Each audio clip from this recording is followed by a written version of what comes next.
हरे कृष्णा। आप सभी भक्तों का हार्दिक स्वागत है हमारे कार्यक्रम भक्ति रसामृत सिंधु में। इस कार्यक्रम में हम प्रसिद्ध वैष्णव ग्रंथ भक्ति रसामृत सिंधु का गहन अध्ययन कर रहे हैं। इस ग्रंथ का अध्ययन करने के लिए मूलतः हमारी जो पुस्तक है वो शिल प्रभुपाद जी ने जो सारांश अध्ययन के आधार पर एक जो पुस्तक लिखी है अंग्रेजी में नेक्टर ऑफ डिवोशन, उसी का हिंदी अनुवाद हम लोग मुख्य रूप से पढ़ रहे हैं। उसका शीर्षक भी जब हिंदी में अनुवाद किया गया तो भक्ति रसामृत सिंधु दिया गया, जो कि मूल पुस्तक श्रील रूप गोस्वामी जी द्वारा जो लिखी गई थी उसका जो नाम था, उसका जो शीर्षक था भक्ति रसामृत सिंधु, उसी पर ही उसका शीर्षक भी दिया गया है। तो आज की हमारी ये जो यात्रा है वो आगे बढ़ते बढ़ते अब 19वीं कक्षा तक आ गई है। और यदि अध्याय की दृष्टि से बात करें तो अध्याय 8 तक हम पहुंच गए हैं। आज हम अध्याय 8 पर अपना अध्ययन करेंगे। तो एक ही कक्षा इस अध्याय के लिए पर्याप्त रहेगी, लेकिन ये अध्याय जो है वास्तव में आप यदि कक्षा में जब आपको अनुभव होगा तो आपको लगेगा कि बड़ी तेजी से हम जा रहे हैं, क्योंकि बहुत सारे बिंदु जो हैं हम आपको एक साथ इसमें आपको बताएंगे। तो ध्यान से सुनिए, हालांकि कठिन नहीं है समझने में, सरल है।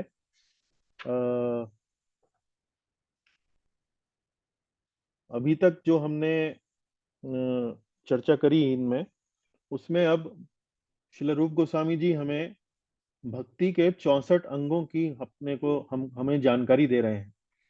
64 अंग मतलब भक्ति में ऐसे कौन से कार्यकलाप हैं जो हमें करने चाहिए जिससे हम अपनी भक्ति कर सकें। तो इन 64 अंगों में हमने देखा कि प्रथम 20 अंग जो हैं उनमें से जो पहले 10 अंग जो हैं वो तो एक प्रकार से जो हमारे करने योग्य हैं, विधि एक प्रकार से जिन्हें कह सकते हैं। और उसके बाद जो अगले 10 अंग हैं वो निषेध हैं, जो हमें करने नहीं चाहिए। तो पिछली कक्षा में जो अध्याय 7 पर आधारित थी, अध्याय 7 में हमने 11वें अंग से लेकर 18वें अंग तक हमने चर्चा करी थी। तो ये 18वें अंग तक हमने सभी ऐसी बातों का अध्ययन किया जो निषेध हैं, जो करने योग्य नहीं है, वर्जनीय है। तो उसके बाद जो 19वां अंग है, 19वें अंग में नाम अपराध और सेवा अपराध की चर्चा की गई है। कि ये जो कार्य हैं ये वास्तव में भगवान की विग्रहों की सेवा करते समय नहीं करने चाहिए, और ये अमुक कार्य जो हैं ये भगवान के नामों का जप कीर्तन इत्यादि करते समय ये नहीं करने चाहिए। तो उनकी एक बड़ी लंबी सूची है, विशेष रूप से जो भगवान की पूजा, भगवान के विग्रहों की सेवा, उस सेवा को करने के लिए जो अपराध की सूची है वो बहुत लंबी है। 78, 78 अपराधों की सूची दी गई है इस पुस्तक के चर्चा में। और नाम अपराध तो 10 हैं, तो वो इतनी लंबी सूची नहीं है। तो हम देखेंगे कि आज की जो कक्षा है उसमें हम ये 78 और 10, 78 सेवा अपराध और 10 नाम अपराध, इनकी सूची पर हम अपना थोड़ा सा ध्यान केंद्रित करेंगे। तो कक्षा आरंभ करने से पहले हर बार की तरह मंगलाचरण प्रार्थनाएं करेंगे। ओम अज्ञानतिमिरान्धस्य ज्ञानञ्जनशलाकया चक्षुरुन्मीलितं येन तस्मै श्रीगुरवे नमः। श्रीचैतन्यमनोभीष्टं स्थापितं येन भूतले स्वयं रूपः कदा मह्यं ददाति स्वपदान्तिकम्।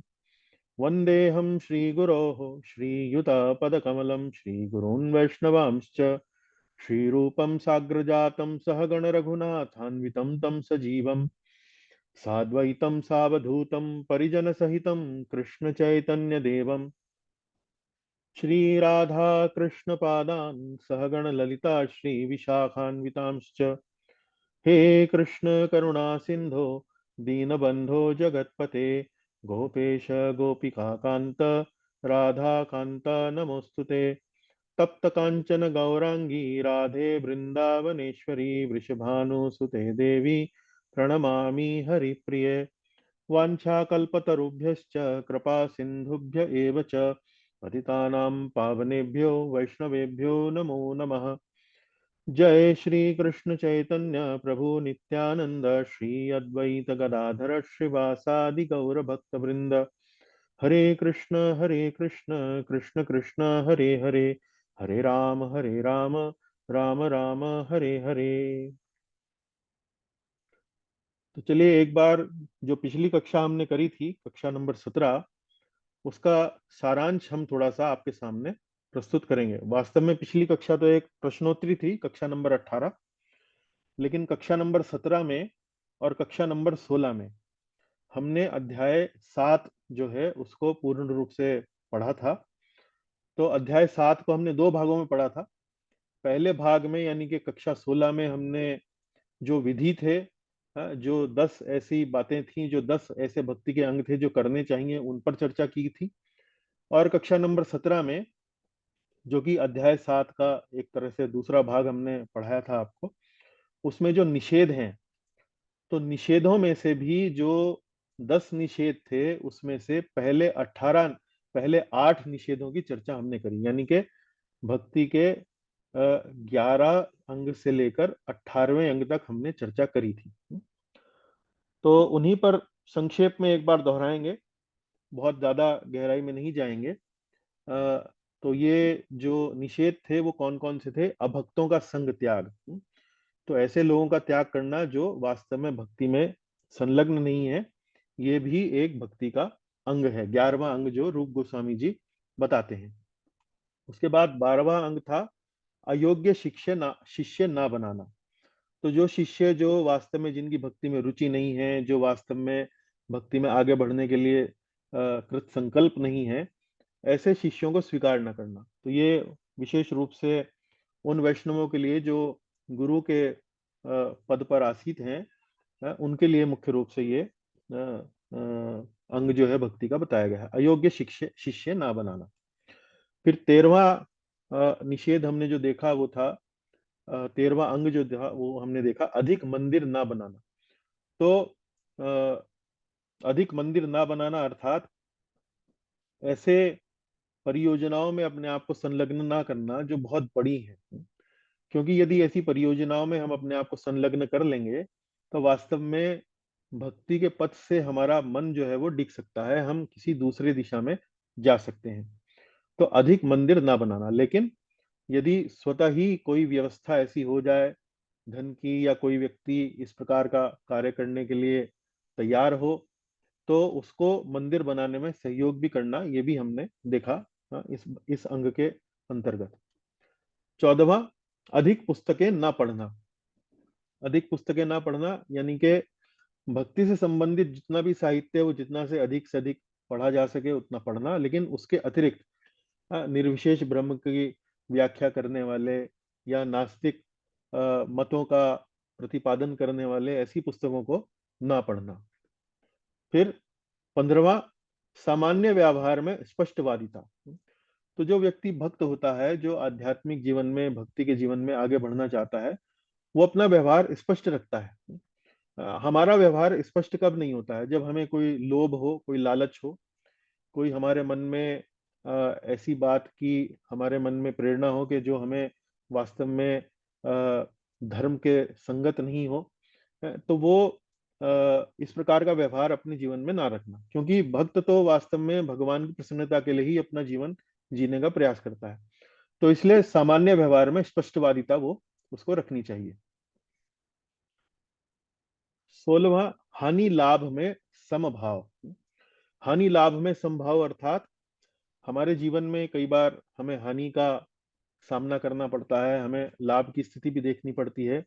हानि में अपने आप को बहुत ज्यादा दुखी कर लेना और लाभ की स्थिति में अपने आप को बहुत ज्यादा उत्साहित कर लेना, ये भक्त के जीवन के लिए अच्छा नहीं है। हानि में इस प्रकार से सोचना कि वास्तव में अ, हमारे कर्म ही ऐसे हैं, या भगवान की इच्छा रही होगी, हमें भगवान को शिक्षा देना चाहते हैं, इसलिए उन्होंने हमारे जीवन में हानि दी है। और लाभ की स्थिति में कि भगवान की ये तो कृपा है। इस प्रकार से भक्त जो है दोनों ही परिस्थितियों में समभाव रखने का प्रयास करता है। देवी देवताओं का सम्मान करना। तो हम पढ़ते हैं अपनी वैष्णव दर्शन में, हम ये बात पढ़ते हैं कि भगवान श्री कृष्ण ही वास्तव में पूर्ण पुरुषोत्तम भगवान है। उनकी पूजा अर्चना करने मात्र से ही वास्तव में सभी देवी देवताओं की उपासना हो जाती है। तो ऐसे में कई बार भक्तों के मन में ये भाव आ सकता है कि देवी देवता गण जो है वो वास्तव में सम्मान के योग्य नहीं है।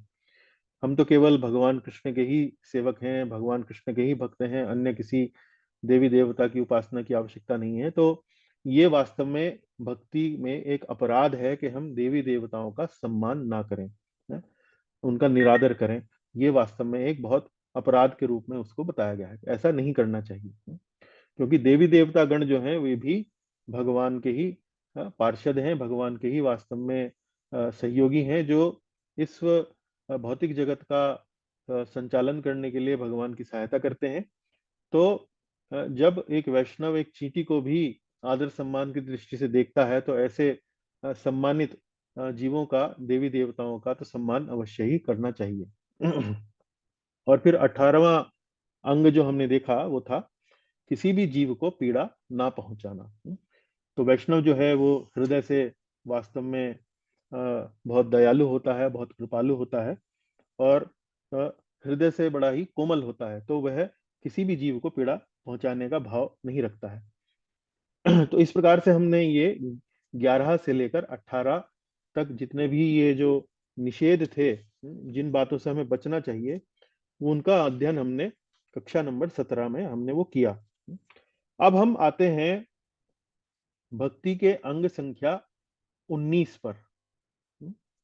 भक्ति के अंग संख्या 19 पर ये देखिए, अंग संख्या 18 भूतानुद्वेग दायिता, यानी कि किसी भी जीव को पीड़ा ना पहुंचाना। उसके बाद अब हम आते हैं भक्ति के अंग संख्या 19 पर, सेवा नाम अपराधा नाम वर्जनम। अब ये जो अंग संख्या 19 है, ये एक बहुत विस्तृत अंग है। विस्तृत अंग मतलब इसको पढ़ने के लिए, इसको समझने के लिए बहुत सारी बातें एक तरह से इसके अंदर हमें देखने को मिलेंगी। जैसे कि इसके नाम से ही विदित है, सेवा नाम अपराधा नाम वर्जनम।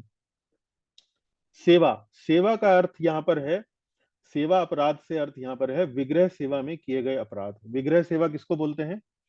आप भगवान के चित्रों की कोई पूजा करते हैं, या भगवान की आपने मूर्ति घर में स्थापित की है, उनकी पूजा अर्चना यदि आप करते हैं, तो उनकी पूजा करने में अपराध जो होते हैं उनकी सूची दी गई है। और नाम अपराध, नाम अपराध मतलब भगवान के नाम का जप करना, भगवान के नाम का कीर्तन करना। हाँ, तो ये भगवान के नाम के जप में किए गए अपराध या भगवान के नाम के कीर्तन में किए गए अपराध, उनके बारे में उनकी भी सूची दी गई है। तो सेवा अपराध अर्थात विग्रह सेवा में किए गए अपराध। नाम अपराध अर्थात पवित्र नाम जप के विरुद्ध अपराध। तो ये दोनों अपराधों की एक बड़ी लंबी सूची जो है वो दी गई है। और ये वास्तव में सूची किसने दी है? ये सूची जो दी गई है ये जीव गोस्वामी जी द्वारा दी गई। तो पुस्तक किसके द्वारा लिखी गई है? ये भक्ति रसामृत सिंधु जो पुस्तक है ये लिखी गई है शिला रूप गोस्वामी जी द्वारा। लेकिन उसी ये जो पुस्तक है रूप गोस्वामी जी ने संस्कृत भाषा में लिखी। संस्कृत भाषा में पुस्तक लिखने के बाद उसके ऊपर टीका किसने करी, उसके ऊपर भाष्य किसने लिखा? भाष्य का मतलब होता है कमेंट्री। वो लिखा शिला जीव गोस्वामी जी ने और विश्वनाथ चक्रवर्ती ठाकुर जी ने। दोनों आचार्यों ने इसके ऊपर टीका लिखी। लेकिन विशेष रूप से जीव गोस्वामी जी ने जो टीका लिखी है उसमें इन्होंने इन अपराधों की सूची जो है वो दी है। तो ये अपराधों की जो सूची है ये रूप गोस्वामी जी द्वारा नहीं दी गई है, ये वास्तव में शिला जीव गोस्वामी जी द्वारा ये टीका जो है उन्होंने दी है। और ये सूची उन्होंने कहां से ली? ये सूची उन्होंने ली वराह पुराण से। तो ये जितने भी अपराधों की सूची है ये वराह पुराण में दी गई है, और उन्हीं वराह पुराण से उन्होंने इस सूची को यहाँ पर सम्मिलित किया है। तो हम देखेंगे, देखिए पिछला जो हमने अंग देखा 18वां अंग, ये भक्ति सामृत सिंधु के पहले भाग का दूसरी जो लहरी है उसका 117वां श्लोक है। अब हम अपनी यात्रा जो है वो आगे बढ़ा रहे हैं। अब हम पढ़ रहे हैं पहले भाग का दूसरी लहरी का 118वां श्लोक। और इस श्लोक में ये 19वें अंग यानी कि सेवा नाम अपराध के बारे में हमें यहाँ पर बता रहे हैं। तो एक संस्कृत श्लोक के माध्यम से वो हमें ये बता रहे हैं, ममार्चनापराधा ये कीर्तयन्ते वसुधे मया वैष्णवेन सदा ते तु वर्जनीया प्रयत्नतः। अर्थात मम मम अर्चना अपराधा ये कीर्तयन्ते वसुधे मया। वसुधे, वसुधे मतलब पृथ्वी देवी। तो ये कौन बोल रहे हैं? ये वराहदेव बोल रहे हैं पृथ्वी देवी से। तो वराहदेव जो है वो पृथ्वी देवी के पति हैं। वराह पुराण, तो वराह अवतार हुआ था भगवान का, तो उसी के नाम पर ये वराह पुराण भी है ग्रंथ। और इसी वराह पुराण ग्रंथ में वराहदेव जो है वो पृथ्वी देवी से बोल रहे हैं। क्या बोल रहे हैं?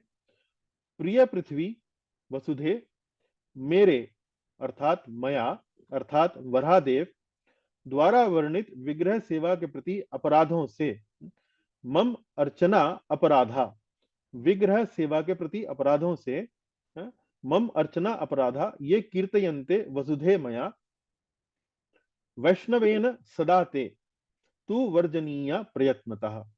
वैष्णवों को, वैष्णवेन, वैष्णवों को सदैव सदा वर्जनीय बचना चाहिए, प्रयत्नतः, प्रयत्नतः मतलब प्रयत्न पूर्वक, प्रयत्न पूर्वक मतलब उनको इन अपराधों से बचने के लिए यथासंभव प्रयास करने चाहिए।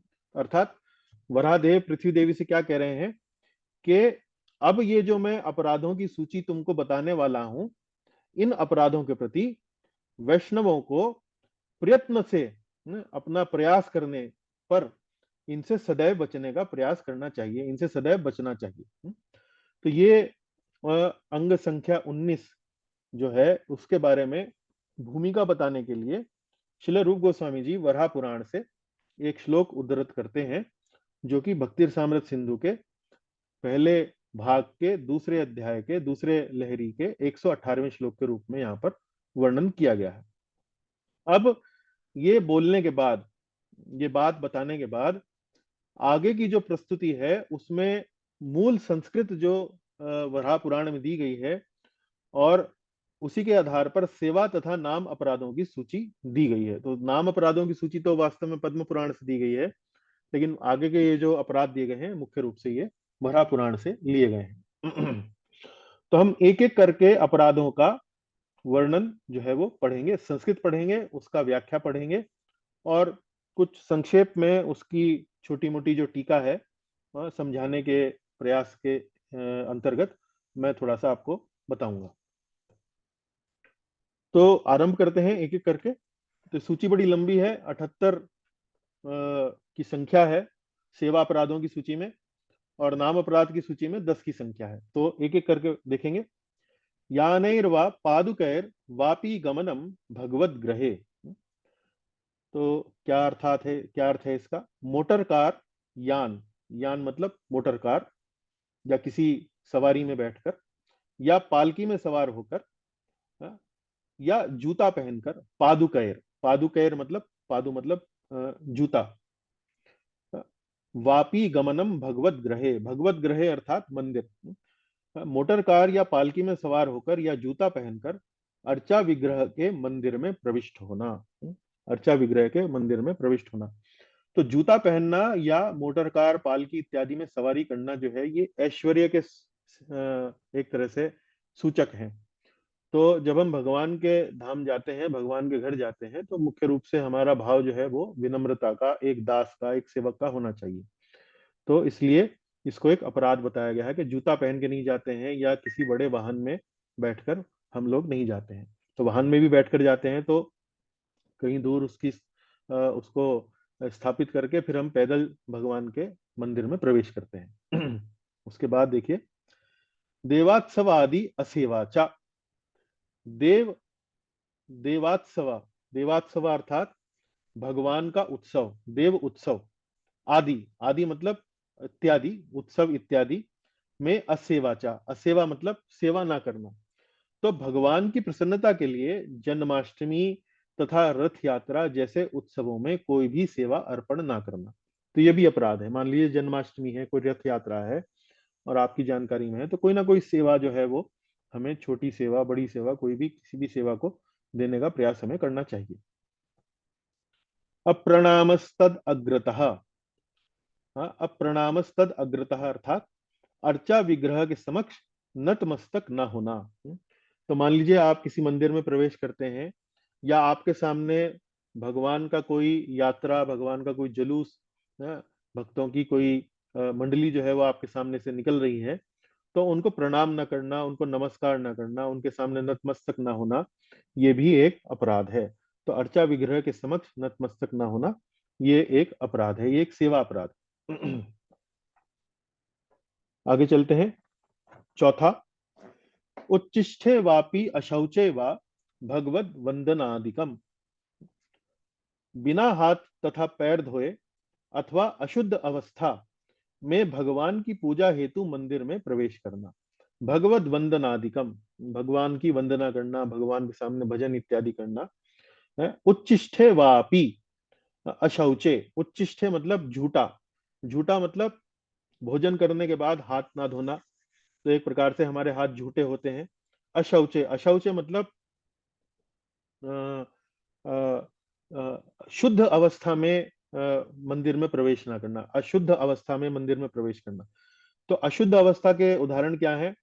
जैसे सोकर उठने के बाद, या आप शौच इत्यादि आप होकर आए हैं, आप शौचालय इत्यादि आए हैं और आपने उसके बाद हाथ नहीं धोए हैं, या सोकर उठ के आए हैं तो आपने अपना मुखमंडल नहीं धोया है, अपने हाथ पैर नहीं धोए हैं, तो इस बिना हाथ पैर धोए अशुद्ध अवस्था में यदि आप भगवान की पूजा हेतु मंदिर में प्रवेश करते हैं तो एक प्रकार का सेवा अपराध है। एक हस्त प्रणामश्च, एक हाथ से नमस्कार, नमस्कार करना। तो कई बार आप देखते हैं कि लोग बाग जो हैं वो मंदिर में भगवान के सामने कई बार इस तरह से नमस्कार करते हैं, कई बार इस तरह से नमस्कार करते हैं, इस प्रकार नमस्कार करते हैं। तो एक हाथ से नमस्कार नहीं करना चाहिए, दोनों हाथ जोड़कर श्रद्धा पूर्वक नमस्कार करना चाहिए। तो एक हस्त प्रणामश्च। तत्पुरस्तात् प्रदक्षिणम, तत्पुरस्तात् प्रदक्षिणम अर्थात अर्चा विग्रह के समक्ष परिक्रमा करना। अर्चा विग्रह के समक्ष परिक्रमा करना अर्थात मान लीजिए अर्चा विग्रह है, आपके सामने भगवान के विग्रह हैं और आप किसी अन्य व्यक्ति की जो है परिक्रमा जो है भगवान के समक्ष कर रहे हैं, तो विग्रहों के समक्ष किसी अन्य की प्रदक्षिणा नहीं करनी चाहिए। तो इसी संबंध में आप ध्यान देंगे कि यदि कभी आप किसी गौड़ीय वैष्णव कार्यक्रम में जाएंगे या इस्कॉन के मंदिरों में जाएंगे, तो उसमें तुलसी देवी की जब प्रदक्षिणा की जाती है तो आप देखेंगे कि भगवान के जो विग्रह हैं उनके जो कपाट है, उनका जो पर्दा है उसको ढक दिया जाता है। तो तुलसी देवी जो है वो भगवान की भक्त है, तो तुलसी देवी की प्रदक्षिणा करते समय भगवान के कपाट जो है, भगवान के जो पर्दे हैं उनको बंद कर देते हैं। अच्छा, एक हस्त प्रणामश्च, इसमें एक बात ध्यान देने वाली ये है कि एक हाथ से तो प्रणाम नहीं करना चाहिए। तो प्रणाम किस प्रकार करना चाहिए? या तो अष्टांग प्रणाम करना चाहिए जिसे दंडवत प्रणाम कहते हैं। अष्टांग प्रणाम मतलब जब हम दंडवत प्रणाम करते हैं तो हमारे अष्ट अंग, 8 अंग जो है वो धरती का स्पर्श करते हैं, 8 अंग। तो या तो अष्टांग प्रणाम करें, या अष्टांग प्रणाम नहीं भी कर पा रहे हैं किसी कारण से कम पंचांग प्रणाम अवश्य करना चाहिए। पंचांग प्रणाम मतलब जिसमें दोनों हाथ, घुटने, पैर और हमारा मस्तक जो है वो धरती का स्पर्श जो है वो हमारा करता हो। स्त्रियों के लिए अष्टांग प्रणाम जो है वो वर्जित होता है, उनके लिए पंचांग प्रणाम ही बताया गया है। सातवां, पाद प्रसरणम चा अग्रे। प्रसरणम अर्थात प्रसारित करना, फैलाना। पाद मतलब अपने पैर, अर्चा विग्रह के समक्ष पांव फैलाना। तो सामने अगर आपके अर्चा विग्रह हैं तो आप पांव सामने फैलाकर ना बैठे, विग्रहों के सामने पांव ना फैलाएं। पर्यंक बंधनम, पर्यंक बंधनम मतलब जिसे कहते हैं उकड़ू बैठना। उकड़ू बैठना, अर्चा विग्रह के समक्ष हाथों से टखने, कोहनी या घुटने पकड़कर बैठना, उकड़ू बैठना। या मैं आपको एक चित्र दिखा रहा हूं यहाँ पर, इसको बोलते हैं पर्यंक बंधनम। इस प्रकार विग्रहों के सामने नहीं बैठना चाहिए। तो प्राचीन काल में कुछ बौद्ध भिक्षुकों को बैठने का ये तरीका हुआ करता था। तो उनके बैठने का तरीका होता था। लेकिन ये वैष्णव सभ्यता में, वैष्णव संस्कृति में इस प्रकार से विग्रहों के सामने बैठना नहीं चाहिए। शयनम, अर्चा विग्रह के समक्ष लेटना अथवा सोना, तो ये भी एक सेवा अपराध है। भक्षणम, अर्चा विग्रह के समक्ष समक्ष प्रसाद ग्रहण करना, अर्चा विग्रह के समक्ष प्रसाद ग्रहण करना या भोजन ग्रहण करना, तो ये भी एक प्रकार का अपराध है। मिथ्या भाषणम, मिथ्या भाषणम अर्थात अर्चा विग्रह के समक्ष झूठ बोलना, ना विग्रहों से झूठ बोलना और न ही विग्रहों के सामने यदि कोई व्यक्ति है उससे झूठ बोलना, तो ये एक विशेष रूप से सेवा अपराध है, मिथ्या भाषणम।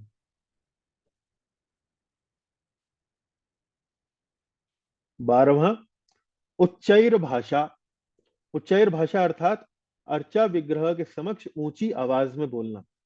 तो विग्रह जो है वास्तव में उनको एक व्यक्ति के रूप में हमें देखना चाहिए कि यदि हम किसी व्यक्ति के सामने ऊंची आवाज में बोलते हैं तो वो व्यक्ति जो है वो विचलित अनुभव कर सकता है। हालांकि विग्रह जो है वो भगवान का ही अवतार है एक प्रकार से, तो और वो पूर्ण रूप से सक्षम है, तो लेकिन हमें अपनी सेवा के रूप में अर्चा विग्रह के समक्ष ऊंची आवाज में नहीं बोलना चाहिए। मिथो जल्पः, मिथो जल्पः अर्थात अर्चा विग्रह के समक्ष व्यर्थ वार्ता करना, भौतिक सांसारिक वार्ता करना, प्रजल्प करना, तो इसको मिथो जल्प बोला गया है। अर्चा विग्रह के समक्ष कोई व्यर्थ वार्तालाप नहीं करना चाहिए। रोदनादि, रोदनानी, रोदनानी अर्थात अर्चा विग्रह के समक्ष जोर जोर से रोना नहीं चाहिए। जोर जोर से रोना मतलब जैसे कई बार लोग जो है बहुत ऊंची आवाज में जैसे दहाड़े मार मार के भगवान के विग्रहों के समक्ष रोना रोना धोना करते हैं, तो उस तरह से रोना नहीं चाहिए, ये एक अपराध है। हाँ, कई बार भगवान के सामने व्यक्ति अपनी भावनाओं को व्यक्त करते हुए भक्ति के भावों में जब वह भाव विभोर होता है तो अश्रुपात होता है, तो ऐसा अश्रुपात करना वो अपराध नहीं है, लेकिन अर्चा विग्रह के सामने समक्ष जोर जोर से रोना ये एक प्रकार का अपराध है। विग्रह, विग्रह अर्थात अर्चा विग्रह के समक्ष लड़ना झगड़ना, वाद विवाद करना, तो इस प्रकार से ये भी एक अपराध बताया गया है। 16वां और 17वां दोनों मिला जुला कर एक साथ ही हैं। निग्रह अनुग्रहो, निग्रह अनुग्रहो, निग्रह मरता अर्थात अर्चा विग्रह के समक्ष किसी को डांटना, किसी को शिक्षा देना, किसी को डिसिप्लिन करना, अनुशासित करना। अर्चा विग्रह के समक्ष अनुशासित करना, डांटना, यह निग्रह इस श्रेणी में आता है। और अनुग्रहो, अनुग्रहो अर्थात क्षमा करना, कि जाओ मैंने आपको क्षमा किया इत्यादि। तो अर्चा विग्रह वास्तव में डांटने या अनुशासित करने का जो एक प्रकार से वास्तव में जो पात्र है वो कौन है, वो अर्चा विग्रह है। अर्चा विग्रह वास्तव में उनका जो पद है वो एक राजा के समान है। तो राजा के दरबार में राजा ही एक प्रकार से उस दरबार का अध्यक्ष होता है, तो अध्यक्ष ही वास्तव में अनुशासित करने का और क्षमा करने का पात्र होता है। उस राजा के सामने अनुशासित करना या किसी को क्षमा देना वो हमारा कार्य नहीं है, वो राजा का कार्य है। तो इसलिए ये एक अपराध है कि हम जब अर्चा विग्रह के समक्ष किसी को डांटते हैं, अनुशासित करते हैं या क्षमा करते हैं, तो ये एक अपराध है। 18वां, नृषु च क्रूर भाषणम, अर्चा विग्रह के समक्ष अन्यों को क्रूर अथवा कठोर वचन कहना, ये भी एक अपराध है। कंबल आवरणम, कंबल आवरणम, कंबल मतलब जिसे कहते हैं हम लोग जैसे बहुत सर्दी में कंबल ओढ़ते हैं या रजाई ओढ़ते हैं, तो अर्चा विग्रह के समक्ष अपने आप को बड़े मोटे मोटे कंबलों से लपेट कर या रजाइयों से लपेट कर ढककर अर्चा विग्रह के सामने जाना, तो अर्चा विग्रह के समक्ष स्वयं को किसी मोटे या मोटे कंबल से ढकना, ये भी एक अपराध है। कंबल आवरणम। पर निंदा, अर्चा विग्रह के समक्ष किसी अन्य की निंदा करना, ये भी एक अपराध है। पर स्तुति ही, अर्चा विग्रह के समक्ष किसी अन्य की स्तुति अथवा बड़ाई करना, तो अर्चा विग्रह ही वास्तव में स्तुति के योग्य होते हैं। तो ये एक प्रकार से अपराध है जब हम किसी अन्य जीव की, अन्य किसी व्यक्ति की स्तुति अर्चा विग्रह के समक्ष करते हैं। तो इसमें कई बार एक और हमारे समक्ष जो भक्ति में है, वैष्णव संस्कृति में, गुरु से जब हम भेंट करते हैं तो गुरु की प्रशंसा में, गुरु के गुणगान करने में हमें गुरु के समक्ष कुछ ना कुछ वाक्य बोलना चाहिए। तो कई बार ऐसी परिस्थिति हो जाती है कि जब विग्रहों के सामने उपस्थित होते हैं तो अब क्या करें। अब यदि हम गुरु की स्तुति करते हैं, गुरु की बड़ाई करते हैं, प्रशंसा करते हैं, और तो वो एक प्रकार का अपराध हो जाएगा विग्रहों के सामने। तो गुरु की स्तुति जो है वो विग्रहों के सेवक के रूप में की जा सकती है, कि आपकी सेवा जो है विग्रहों की अतुलनीय है, बहुत अनुकरणीय है, बहुत अनुसरणीय है। इस प्रकार से हम गुरु की स्तुति कर सकते हैं विग्रहों के सामने। गुरु विग्रहों के सेवक के रूप में गुरु की स्तुति यदि हम करते हैं तो वह विग्रहों के प्रति भी अपराध नहीं होगा और गुरु के प्रति भी अपराध नहीं होगा। तो पर स्तुति ही।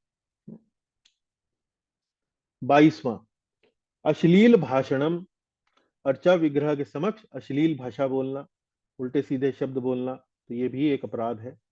अधो वायु विमोक्षणम, तो कई बार अपच की स्थिति में भोजन इत्यादि जब पचता नहीं है तो उदर में, पेट में वायु का निर्माण होता है। तो अर्चा विग्रह के समक्ष अपान वायु का त्याग करना, तो ये भी एक अपराध है।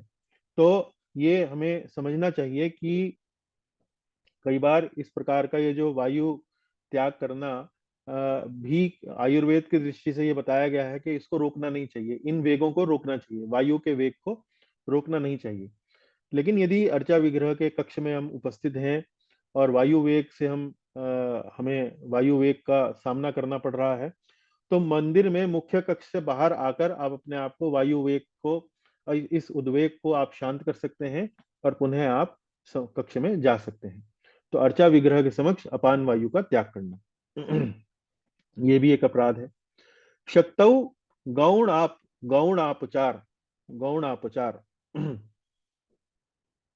शक्तौ मतलब इस बात में संपन्न होना, साधन संपन्न होना, और साधन संपन्न होते हुए भी अर्चा विग्रहों की न्यूनतम सामग्री से सेवा करना। तो जैसे कि भगवत गीता में बताया गया है, पत्रम पुष्पम फलम तोयम, भगवान कहते हैं कि यदि कोई मुझे एक पत्ता, पुष्प, फल या थोड़ा सा जल भी अगर अर्पित करता है तो मैं इसे स्वीकार करता हूँ। तो अर्थ यह है कि कोई निर्धन से निर्धन व्यक्ति भी इस प्रकार से यदि भगवान की सेवा करता है तो भगवान प्रसन्न होते हैं।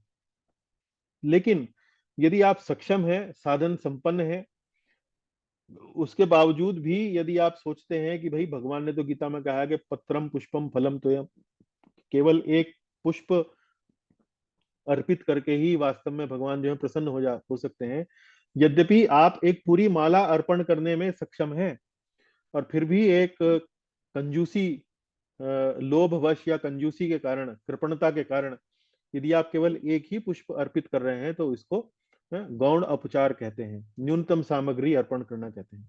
तो ये भी एक अपराध है। तो आप साधन संपन्न हैं तो आप एक सुंदर सी फूलों की माला भगवान के लिए ले सकते हैं, कुछ अन्य सामग्री ले सकते हैं और उससे आप भगवान की सेवा इत्यादि कर सकते हैं। तो शक्तौ गौण उपचारा, साधन संपन्न होते हुए भी अर्चा विग्रह की न्यूनतम सामग्री से सेवा करना या न्यूनतम सामग्री अर्पण करना। 25वां, अनिवेदित भक्षणम, अनिवेदित भक्षणम अर्थात अर्चा विग्रह को अर्पण किए बिना भोज्य पदार्थ खाना। वास्तव में हमें कोई भी भोजन सामग्री जो है वो प्रसाद के रूप में ही स्वीकार करनी चाहिए। ऐसी भोजन सामग्री स्वीकार नहीं करनी चाहिए जिसको हमने भगवान का भोग न लगाया। किंतु अर्चा विग्रह के सामने कोई भी ऐसी भोजन सामग्री स्वीकार करना जो अर्पित नहीं है, ये विशेष रूप से एक अपराध है, सेवा अपराध है। अनिवेदित भक्षणम तत्त कालोद्भवानाम च फलादीनाम अनर्पणम, ऋतु के अनुसार अर्चा विग्रह को फल अथवा पुष्प इत्यादि अर्पित ना करना। जैसे ऋतु के अनुसार अलग अलग फल जो है वो प्रकृति में आते हैं। कल्पना कीजिए जैसे कि ग्रीष्म ऋतु में, गर्मियों में फल जो आता है मुख्य रूप से आम, जैसे गर्मी में आता है तो गर्मी में भगवान को आम अर्पित करना इस प्रकार से है। तो ये या यूं कहिए कि गर्मी के ऋतु में भगवान को आम जो उस ऋतु का फल है अर्पित ना करना, या कोई ऐसा पुष्प जो उस ऋतु में आता है भगवान को अर्पित ना करना, ये एक सेवा अपराध है। उसके बाद विनियुक्ता वशिष्ठस्य प्रदानम व्यंजनादिके, अन्यों को भोजन अर्पण करना तथा जो बच जाए वह अर्चा विग्रह को अर्पण करना। बल्कि इसके उल्टा होना चाहिए कि हम मान लीजिए कोई भोजन बनाते हैं और अन्य लोगों को वो भोजन अर्पण कर रहे हैं, और उसके बाद जो बच गया उसको ले जाकर भगवान का भोग लगा रहे हैं, तो ये अपराध है। होना चाहिए उल्टा, जो भोजन बना सर्वप्रथम भगवान का भोग लगे, है, और उसके बाद जो बच जाए, है, जो उच्छिष्ट हो, भगवान के भोग का जो उच्छिष्ट हो, है, उसको उस बाकी के बचे हुए भोजन में उसको मिलाएं और फिर उसका वितरण हमें करना चाहिए। तो ये एक वास्तव में प्रक्रिया होनी चाहिए। लेकिन यदि आप इसका उल्टा करते हैं तो वह एक अपराध है। तो भगवान के अर्चा विग्रह को पहली प्राथमिकता मिलनी चाहिए। 28वां, पृष्टि कृत्यासनम। पृष्टि, पृष्टि मतलब पीठ, कृत्य, कृत्य मतलब करके बैठना, आसनम, आसनम मतलब बैठना, पीठ करके भगवान की ओर बैठना, अर्चा विग्रह की ओर पीठ करके बैठना, ये एक अपराध है। अर्चा विग्रहों की ओर पीठ करके नहीं बैठना चाहिए, अपना मुखमंडल भगवान के सामने करके हमें बैठना चाहिए। परेशान अभिवादनम, परेशान अभिवादनम अर्थात अर्चा विग्रह के समक्ष अन्यों को प्रणाम करना। तो जैसा मैंने आपको पहले ही बताया था कि अर्चा विग्रह जो है वो मंदिर में उनका जो पद है वो एक राजा के समान है, वो मंदिर के वास्तव में मुख्य अध्यक्ष हैं, वही सर्वोपरि हैं। तो ऐसे में सबसे पहले प्रणाम उनको अर्पित किया जाना चाहिए और अन्यों को प्रणाम नहीं करना चाहिए, क्योंकि ये एक प्रकार का अपराध है, अर्चा विग्रह के समक्ष अन्यों को प्रणाम करना। गुरु, गुरु मौनम, गुरु के समक्ष मौन रहना। यदि गुरु बोलने का आदेश दे, कुछ व्याख्यान प्रस्तुत करने का, कुछ बात कहने का यदि आपको आदेश दे, निर्देश दे, उसके बावजूद भी गुरु के समक्ष मौन रहना, ये भी एक अपराध है। 31वां, निज स्तोत्रम। निज मतलब स्वयं, स्तोत्र मतलब गुणगान करना, गुरु के समक्ष अपनी बड़ाई करना, अपने गुणगान करना, अपने प्रशंसा में कुछ शब्द बोलना, तो ये वास्तव में एक अपराध है। गुरु के समक्ष अपनी बड़ाई नहीं करनी चाहिए, वास्तव में गुरु का ही गुणगान हमें करना चाहिए। 32वां, देवता निंदनम। देवता निंदनम तो हमने चर्चा करी, आज भी चर्चा करी। जो भक्ति के 64 अंगों में जो 17वां अंग है, उसमें देव अवज्ञा, देव अवज्ञा अर्थात देवी देवताओं की निंदा करना। लेकिन यहाँ पर देवता निंदनम अर्थात अर्चा विग्रहों के समक्ष, उनके सामने विशेष रूप से उनके समक्ष अन्य देवताओं की निंदा करना, ये भी एक अपराध है। अर्चा विग्रह के समक्ष अन्य देवताओं की निंदा, तो यहाँ थोड़ा त्रुटि है स्पेलिंग में, वो ठीक कर लेंगे, निंदा करना। 33वां, राजान्न भोजनम। राजसी भवनों में पका भोजन खाना, तो ये भी एक अपराध है। तो जो राजसी भवनों में, राजा के महल में जो भोजन इत्यादि पकता है, उससे वास्तव में उस भोजन को खाने से हमारी जो आध्यात्मिक जो कार्यकलाप हैं उनमें कमी आती है। तो राजसी भवनों में पका भोजन नहीं खाना चाहिए। तो ये मनुस्मृति में कहा गया है, राजान्नम तेज आदत्ते। तो राजा के महल में, राजा के प्रसाद में जो भोजन पकता है उसको नहीं खाना चाहिए। 34वां, ध्वांतागारे हरे स्पर्शः। ध्वांतागारे हरे स्पर्शः, ध्वांतागारे हरे स्पर्शः। ध्वांता अर्थात अंधेरा, अर्चा विग्रह को अंधेरे कमरे में छूना। तो अंधेरे, जब अंधेरा होता है और हम किसी व्यक्ति को छूते हैं तो वो व्यक्ति जो है वो एक प्रकार से थोड़ा सा आश्चर्यचकित रह सकता है या डर लग सकता है। वास्तव में अर्चा विग्रह को किसी बात का डर नहीं है, लेकिन एक सामान्य जो शिष्टाचार है कि अंधेरे कमरे में विग्रहों को छूना नहीं चाहिए। जो डीटी है, जो अर्चा विग्रह है, वो भी एक प्रकार के व्यक्तित्व हैं और उनको इस प्रकार से छूने, स्पर्श करने में वो एक प्रकार से आश्चर्यचकित हो सकते हैं, चकित हो सकते हैं, तो इस तरह से उनको छूना नहीं चाहिए। ये भी एक अपराध है। 34वां। 35वां, विधिम विना हरि उपसर्पणम, अर्चा विग्रह के समक्ष उचित उचित शिष्टाचार के साथ जाना।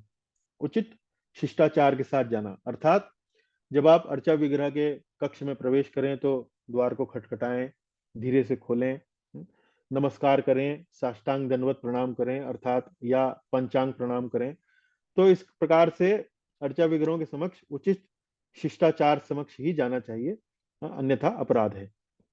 वाद्यम विना तद द्वारोद्घाटनम, वाद्यम विना तद द्वारोद्घाटनम अर्थात वाद्यम, वाद्यम अर्थात कोई वाद्य बनाए बजाए बिना।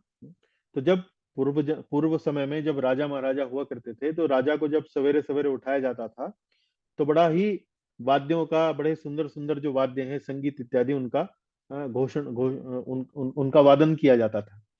तो इस तरह से राजा को उठने में बड़ा हर्ष होता था और वो अनुग्रहित अनुभव करता था अपनी प्रजा का। तो वाद्यम विना तद द्वारोद्घाटनम, तो इसी प्रकार से विग्रह जो है वो मंदिर के राजा हैं। तो जब भी विग्रहों का द्वार खुलता है, पट खुलता है, तो उससे पहले कोई थोड़ा बहुत ध्वनि करना, थोड़ा घंटी बजाना, कोई वाद्य इत्यादि बजाना है, तो वो कुछ ना कुछ ध्वनि किए बिना मंदिर में प्रवेश करना, ये एक अपराध है। तो विग्रह का सम्मान एक राजा के समान होना चाहिए। जब राजा के कक्ष के कपाट खुलते हैं तो वाद्य ध्वनि की जाती है। तो इसी तरह से जब भगवान के कपाट खुलते हैं तो छोटी सी कोई घंटी आप देखेंगे कि वहां घंटी लगी होती है, तो घंटी बजाई जाती है। या कई बार कई लोग मंदिरों में जो कपाट होते हैं उन्हीं में ही घंटी बजा देते हैं, तो जब वो कपाट खोलते हैं तो घंटी जो है वो टनटनाती है। तो उसी तरह से कोई ना कोई ध्वनि जो है वो स्वयं हो जाती है। कुक्कुर दृष्ट भक्ष्य संग्रह। कुक्कुर, कुक्कुर बोलते हैं कुत्ते को। कुत्तों या निम्न पशुओं द्वारा देखा गया भोज्य पदार्थ अर्चा विग्रह पर चढ़ाना। तो आजकल देखते हैं कि घरों में कुत्ते बिल्ली इत्यादि पालने का बहुत फैशन जो है वो, प्रथा जो है वो चल पड़ी है। तो ये जो निम्न योनि के जो ये प्राणी होते हैं, जो जीव होते हैं, इनकी जो चेतना होती है वो अच्छी नहीं होती है। तो भगवान के लिए पकाया गया जो भोग होता है, भोजन जब पकाया जाता है, तो ये इनकी जो ये जो निम्न योनि के जो जीव पशु होते हैं, इनका सारा ध्यान ही इस प्रकार के वस्तुओं में रहता है कि यदि कुछ पका है तो उसको देखेंगे या उसको सूंघेंगे। इस प्रकार से वो उनकी क्रियाकलाप होते हैं। तो वैष्णव संस्कृति में इस प्रकार से पशु पालन का कोई उपदेश नहीं दिया गया है।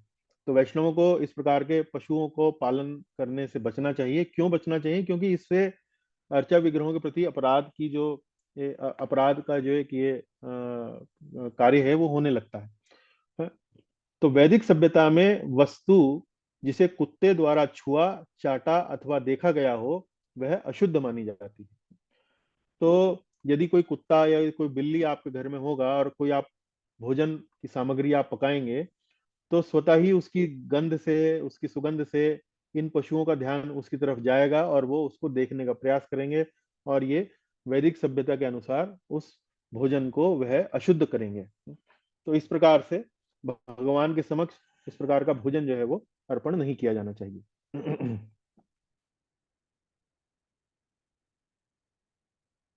आगे चलते हैं। 38वां।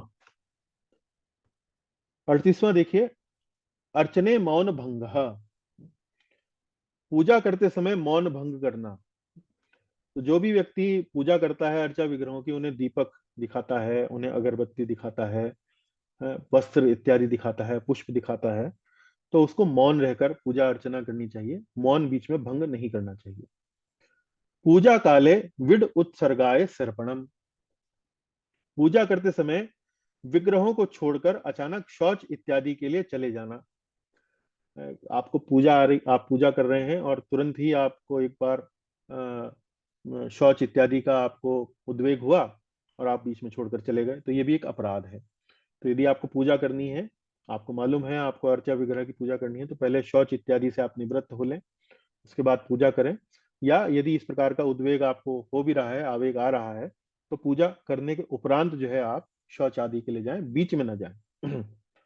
गंध माल्यादिकम अदत्वा धूपनम, गंध अथवा माला अर्पण किए बिना धूप अर्पण करना।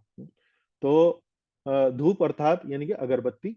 तो धूप अर्पित करने से पहले आप भगवान को गंध अथवा माला जो है वो अर्पण करें, उसके बाद ही धूप अर्पण करें। तो गंध माल्यादिकम अदत्वा धूपनम।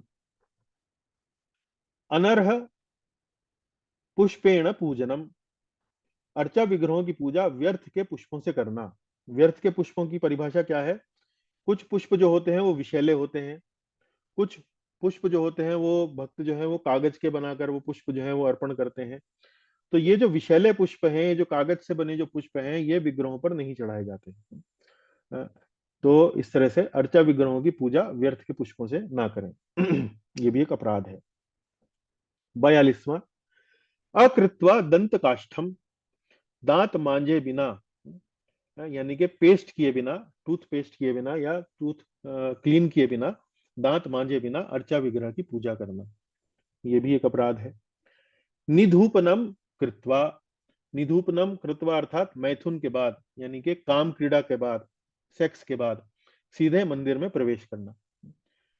स्पृष्टवा रजस्वलाम, स्पृष्टवा रजस्वलाम, रजस्वला बोलते हैं जो स्त्री रजस्वला होती है, अर्थात जिसको मासिक होता है, ऐसी स्त्री को स्पर्श करने के बाद अर्चा विग्रह की पूजा करना। तो रजस्वला स्त्री जो है उसको अशुद्ध माना जाता है। तो ऐसी स्त्री को स्पर्श करके यदि आप अर्चा विग्रह की पूजा करते हैं तो एक अपराध है। तो रजस्वला स्त्री का यदि स्पर्श हो गया है तो आप पहले स्नान करें, उसके बाद आप भगवान के विग्रहों की पूजा कर सकते हैं। दीपम, दीप का स्पर्श करने के बाद अर्चा विग्रह की पूजा करना। तो दीप, दीपक, तो दीप का स्पर्श करना मतलब कई बार दीप में जो अग्नि प्रज्वलित होती है, यदि आप उसका स्पर्श करें तो उसमें जो धुआं निकलता है, उसमें जो कालस निकलती है, वो आपके हाथ का स्पर्श करती है, जिससे आपका हाथ जो है वो अशुद्ध हो जाता है। तो दीप का स्पर्श करने के बाद हाथ काले हो सकते हैं, अतः विग्रह का स्पर्श करने से पहले हाथ धो लेना चाहिए। यदि आपने दीप का स्पर्श किया है तो आप पहले हाथ को अपना धो लें, उसके बाद फिर अपनी पूजा आगे बढ़ाएं।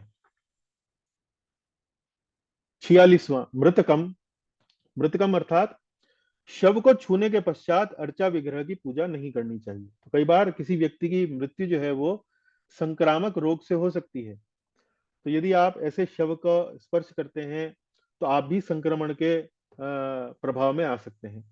तो ऐसे संक्रमण से प्रभावित होने के बाद यदि आप अर्चा विग्रह का स्पर्श करते हैं तो ये एक अपराध है। तो शव को छूने के पश्चात अर्चा विग्रह की पूजा नहीं करनी चाहिए। शव को छूने के पश्चात आप अपना स्नान करें, शुद्ध हो, उसके बाद कहीं फिर आप अर्चा विग्रह की पूजा कर सकते हैं। रक्तम नीलम अधौतम चा पारक्यम मालिनम पटम परिधाय। 47वां, रक्तम मतलब बिल्कुल लाल, कपट एकदम लाल, जिसे कहते हैं ब्लड रेड, लाल, या नील, नीला, जिसे रॉयल ब्लू कहते हैं अंग्रेजी में, रॉयल ब्लू, नीला या बिल्कुल नीला। अधौतम यानी कि बिना धुला हुआ। पारक्यम, पारक्यम अर्थात किसी अन्य का वस्त्र पहनना। मालिनम, मालिनम अर्थात बिना धुला हुआ वस्त्र पहनना या गंदा वस्त्र पहनना। पटम परिधाये, लाल नीले बिना धुले या किसी अन्य द्वारा पहने हुए गंदे वस्त्र पहनकर अर्चा विग्रह की पूजा करना, ये भी एक अपराध है। मृतम दृष्टवा, मृतम दृष्टवा अर्थात शव को देखने के पश्चात अर्चा विग्रह की पूजा करना, ये भी एक अपराध है। विमुच्यापान मारुतम, विमुच्यापान मारुतम अर्थात अपान वायु का त्याग करने के पश्चात, जैसे कि अपच के कारण वायु उदर में उत्पन्न हो सकती है, तो अपान वायु का त्याग करने के पश्चात अर्चा विग्रह की पूजा करना, तो ये भी एक अपराध है। 50वां, क्रोधम कृत्वा, क्रोधित होने के बाद अर्चा विग्रह की पूजा करना। मान लीजिए आप किसी व्यक्ति पर क्रोधित हुए, उसके बाद पूजा करने चले गए, तो ये अपराध है। क्रोध करने के बाद यदि हम सीधा अर्चा विग्रह की पूजा करने जाते हैं तो एक प्रकार से हम भी भीतर से जो है एक प्रकार से अशुद्ध हो जाते हैं। क्रोध में हमारी भावनाएं जो है वो बड़ी राजसिक हो जाती हैं। तो उस राजसिक भावना से अर्चा विग्रह के सामने जाना, उनकी पूजा करना, ये एक अपराध है। श्मशानम च गत्वा, शमशान गमन के बाद अर्चा विग्रह की पूजा करना। आप मान लीजिए किसी की अंत्येष्टि संस्कार में गए हैं, उसके बाद घर जब आए तो आप स्नान इत्यादि करें, उसके बाद फिर आप पूजा करें। उसके बिना आप भगवान की अर्चा विग्रह की पूजा ना करें। भुक्तापि अजीर्ण युक्त, भोजन के बाद अपच के लक्षणों समेत अर्चा विग्रह की पूजा करना। तो मान लीजिए आपने भोजन किया और सीधा भोजन करने के बाद डकार इत्यादि लेते हुए यदि आप अर्चा विग्रह की पूजा करने हैं तो ये उचित नहीं है। तो भोजन के बाद अपच के लक्षणों समेत अर्चा विग्रह की पूजा ना करें। भोजन करने के बाद थोड़ा समय दें, भोजन को पचने दें, कुछ समय दें, आधा घंटा पौना घंटा। उसके बाद जब आपका भोजन पच जाए, आप डकार इत्यादि के कार्यों से मुक्त हो लें, उसके बाद कहीं जाकर आप अर्चा विग्रह की पूजा कर सकते हैं। भक्षयित्वा क्रोड मांसम, सुअर का मांस खाने के बाद अर्चा विग्रहों की पूजा करना। तो ये भी श्रील जीव गोस्वामी की जो सूची है उसमें यहाँ पर विदित है, क्योंकि ये सारी जो सूची है ये वराह पुराण से ली गई है। तो वराह पुराण में ये जो सूची दी गई है ये अन्य विग्रहों के उपासकों के ऊपर भी लागू होती है। तो ये वैष्णवों पर लागू नहीं होता है, क्योंकि वैष्णव जो है वो मांस नहीं खाते हैं। तो आप देखेंगे कि जो शिला प्रभुपाद जी ने जो अध्याय 8 में जो सूची दी गई है उसमें आपको नहीं मिलेगी, लेकिन वास्तव में जो मूल संस्कृत टीका जो जीव गोस्वामी जी ने दी है उसमें ये वहां पर उसका उल्लेख है। तो इसका अर्थ क्या है कि जो अन्य विग्रहों के जो उपासक हैं वो संभवतः मांस इत्यादि भक्षण करते हैं, तो उनके लिए ये बताया गया है कि सुअर का मांस खाकर विग्रहों की, उनके जो विग्रह हैं उनकी पूजा अर्चना ना करें। तो अन्य विग्रहों के उपासक मांस भक्षक हो सकते हैं, मांस इत्यादि का भक्षण कर सकते हैं। लेकिन वैष्णवों में मांस वर्जित है, मांस भक्षण वर्जित है। तो इसलिए ये वास्तव में वैष्णवों पर लागू नहीं होता है। भक्षयित्वा क्रोड मांसम, भुक्त्वा कुसुम्भम, अफीम लेकर अर्चा विग्रह की पूजा करना। तो यह भी सिद्धांत जो है वैष्णवों पर लागू नहीं होता, क्योंकि वैष्णवों में किसी भी नशीले पदार्थ का सेवन करना वर्जित है। लेकिन अन्य जो विग्रहों के उपासक हैं उनके लिए ये वास्तव में दिया गया है कि भाई यदि कोई आप नशा कर रहे हैं तो कम से कम उस दिन अफीम का नशा ना करें अपनी अर्चा विग्रहों की पूजा करने के लिए। पिन्याकम, पिन्याकम बोलते हैं, अंग्रेजी में बोलते हैं ऑयल केक। ऑयल केक को हिंदी में बोलते हैं खली। खली होती है कि जितने भी ये तिलहन होते हैं, दालें, मूंगफलियां इत्यादि, इनको पीस कर, इनको दबा कर, इनका तेल निकाल कर जो अवशिष्ट बच जाता है, जो एक केक के या एक जो खल रूपी जो एक अवशिष्ट जो बच जाता है, वो कई बार जो है वो खाने के लिए प्रयोग किया जाता है। पशु के खाने के लिए तो प्रयोग किया जाता है, कई बार मनुष्य अपने खाने के प्रयोग के लिए भी वो ले लेते हैं। तो ऐसी वस्तुओं को खाने के बाद अर्चा विग्रह की पूजा नहीं करनी चाहिए। क्योंकि ऐसे वस्तुओं में प्रोटीन और खनिज जो है बहुत अधिक होते हैं, ये राजसिक होते हैं। जाल पादकम, जाल पादकम अर्थात बत्तख का मांस खाने के बाद अर्चा विग्रह की पूजा करना। तो ये भी वैष्णवों पर सिद्धांत लागू नहीं होता है। कुसुम्भम, कुसुम्भ शाकम, कुसुम्भ शाकम बोलते हैं, अंग्रेजी में बोलते हैं वाटर स्पिनच। स्पिनच बोलते हैं पालक को, लेकिन कुसुम्भ शाकम बोलते हैं कलमी शाक। कलमी शाक, कलमी शाक का एक दूसरा नाम भी है नारी की पत्तियां। नारी की पत्तियां, तो ये वास्तव में एक शाक है, एक पालक का एक प्रकार है। इसको खाने के बाद अर्चा विग्रह की पूजा नहीं करनी चाहिए। आप गूगल में टाइप करके इसका चित्र देख सकते हैं। तैलाभ्यंगम विधाये, तैलाभ्यंगम, शरीर में तेल की मालिश करने के बाद, तेल मलने के बाद अर्चा विग्रह के कक्ष में प्रविष्ट नहीं होना चाहिए। अर्चा विग्रहों की पूजा नहीं करनी चाहिए। या किसी भी बालों में तेल लगाने के बाद या शरीर के किसी भी भाग में तेल लगाने के बाद अर्चा विग्रह की पूजा नहीं करनी चाहिए। भगवत छात्रानादरेण तत्प्रतिपत्ति ही, भगवान की श्रेष्ठता बताने वाले शास्त्र के प्रति अनादर का भाव रखते हुए अर्चा विग्रह की उपासना करना। तो जितने भी भक्ति के शास्त्र हैं, भगवत गीता, श्रीमद् भागवत, रामायण इत्यादि इत्यादि, यदि किसी व्यक्ति का इन शास्त्रों के प्रति अनादर का भाव है तो ऐसे व्यक्ति को अर्चा विग्रह की उपासना नहीं करनी चाहिए। भगवत शास्त्र के प्रति किसी भी प्रकार का अनादर जो है वो उसको सहन नहीं करना चाहिए, उसको अस्वीकार करना चाहिए। जो भगवत शास्त्र के प्रति अनादर का भाव रखते हैं वह कभी भी विग्रहों के सफल उपासक नहीं बन सकते हैं। तो भगवत शास्त्र के प्रति गहन सम्मान का भाव जो है हमारे मन में होना चाहिए, यदि हम एक अच्छा भगवान के विग्रहों का उपासक बनना चाहते हैं तो। अन्य शास्त्र प्रवर्तनम, अन्य शास्त्रों का प्रचार करना। अन्य शास्त्रों के प्रचार में कौन से शास्त्रों का उदाहरण है? बौद्ध शास्त्र का, या जो नास्तिक शास्त्र हैं, नास्तिकों के शास्त्र हैं, उनका प्रचार करना। ऐसे व्यक्ति को वास्तव में भगवान के विग्रहों की सेवा नहीं करनी चाहिए। यदि करता है तो एक प्रकार से सेवा अपराध है। 61वां, तद अग्रतस तांबूल चर्वणम। तांबूल बोलते हैं, पान को बोलते हैं, या सुपारी को भी बोलते हैं। विग्रहों के सामने सुपारी खाना या पान खाना। सुपारी खाना या पान खाना जो है वो ऐश्वर्य को दर्शाता है, जो कि विग्रहों के सामने प्रदर्शित नहीं किया जाना चाहिए। एरंड पत्रस्थ पुष्पैर अर्चनम। एरंड का पत्ता होता है, जिसे आप अरंडी का पत्ता भी बोलते हैं या अरंड का पत्ता भी बोलते हैं। ऐसे पत्ते के ऊपर पुष्प इत्यादि रखकर भगवान की अर्चा विग्रहों की उपासना नहीं करनी चाहिए। उसका चित्र मैं आपको यहाँ दिखा रहा हूं। तो यह है एरंड का पत्ता, इसको अरंड, अरंडी भी बोलते हैं, अरंडी का पत्ता भी बोलते हैं। क्यों? क्योंकि ये जो पत्ते होते हैं ये नुकीले होते हैं। भगवान को ऐसे पत्तों पर पुष्प रखकर उनकी पूजा अर्चना करना उनको अच्छा नहीं लगता है। असुर काले पूजनम, ऐसे समय पर विग्रहों की पूजा करना जब असुरों का प्रभाव अधिक हो। उदाहरण, रात्रि 12 बजे पूजा करना, तो ये असुर काल की पूजा है, तो ऐसी काल में पूजा नहीं करना चाहिए। भगवान की पूजा वास्तव में दिन में, ब्रह्म मुहूर्त में सर्वश्रेष्ठ है, या दिन में भगवान की पूजा करना। पीठे भूमो वोपविश्य पूजनम, धरती पर बैठकर या लकड़ी के किसी आसन पर बैठकर, जिसे पटरा बोलते हैं या पाटा बोलते हैं लकड़ी में, सामान्य भाषा में, बैठकर विग्रहों की पूजा नहीं करनी चाहिए। या ऐसी पूजा यदि आप धरती पर बैठकर करते हैं या किसी लकड़ी के पाटे पर बैठकर आप पूजा करते हैं, तो ऐसी पूजा ये विग्रहों के प्रति अपराध बताया गया है। श्रेष्ठ पूजा वह है जो खड़े होकर की जाए, विग्रहों की पूजा खड़े होकर। तो आप देखेंगे कि गौड़ीय वैष्णव संस्थाओं में,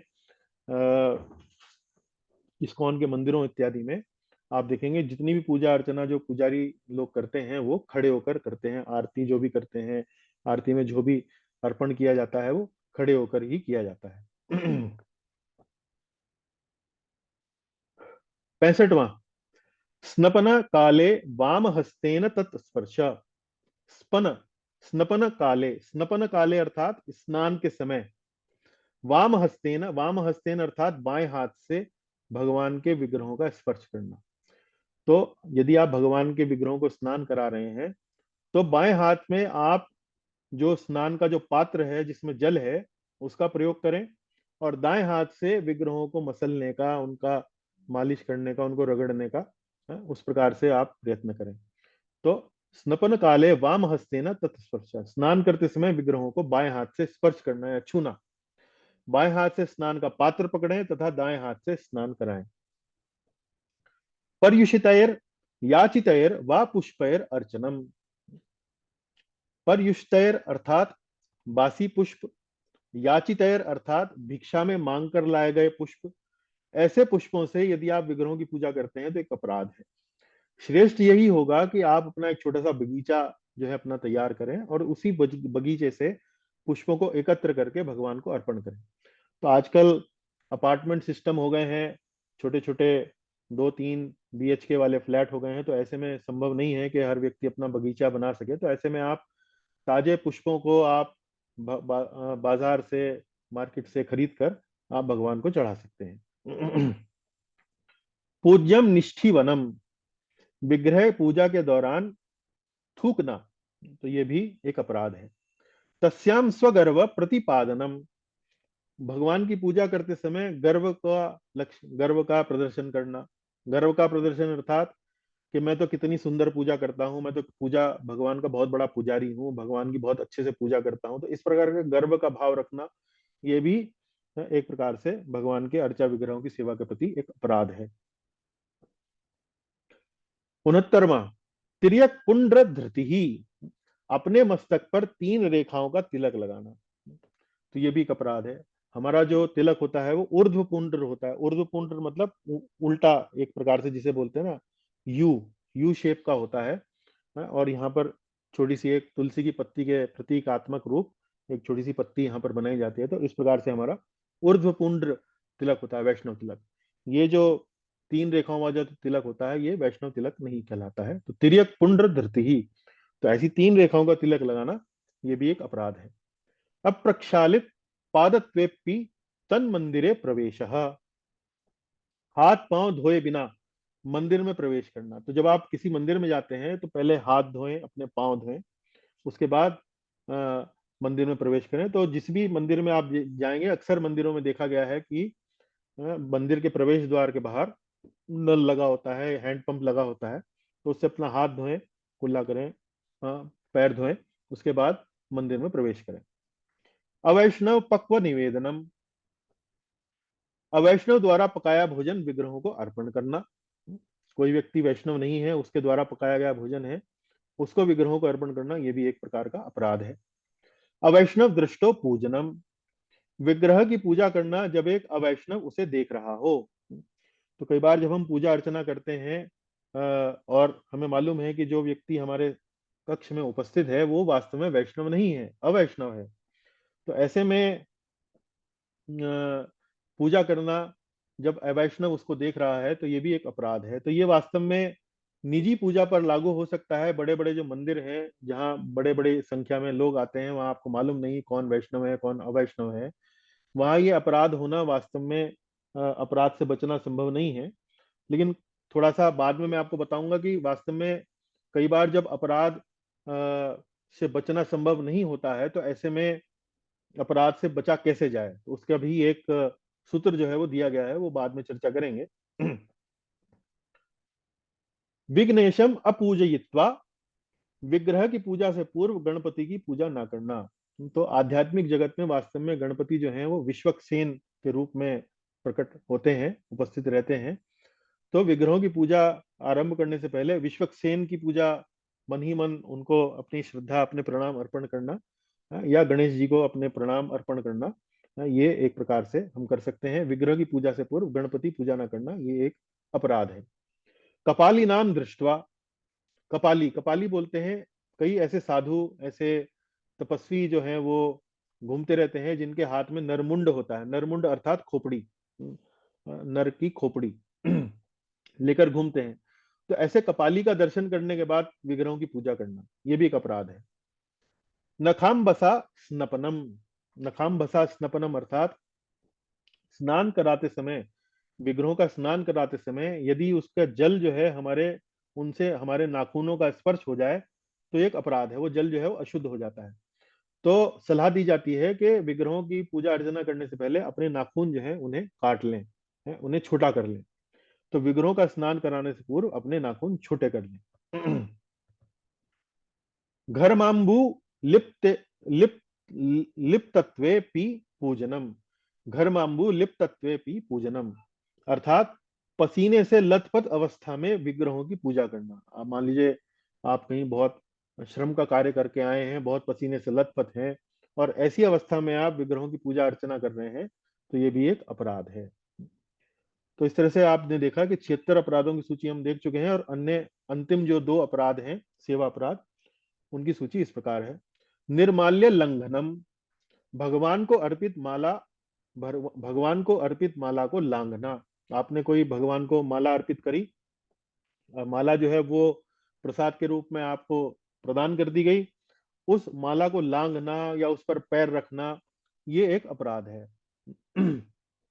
भगवत शपथादय, ईश्वर के नाम पर प्रतिज्ञा करना इत्यादि। तो यहाँ पर रूप गोस्वामी जी जो हैं या जीव गोस्वामी जी जो हैं वो वास्तव में अपनी सूची जो है समाप्त कर रहे हैं। बोले इतनी सूची मैंने दे दी है, लेकिन इसके अतिरिक्त भी और हैं, लेकिन ये सूची भी वास्तव में बहुत बड़ी है, बहुत लंबी है। तो भगवान के नाम पर शपथ लेना, प्रतिज्ञा करना, ये भी एक प्रकार का भगवान के प्रति अपराध है। तो यहाँ देखिए कि हमने आपको बताया कि इस प्रकार से अपराधों की एक बहुत बड़ी सूची है, और कई बार ऐसा संभव नहीं हो पाता है कि हम इन अपराधों से बच सकें। तो ऐसे में विश्वनाथ चक्रवर्ती ठाकुर क्या कहते हैं?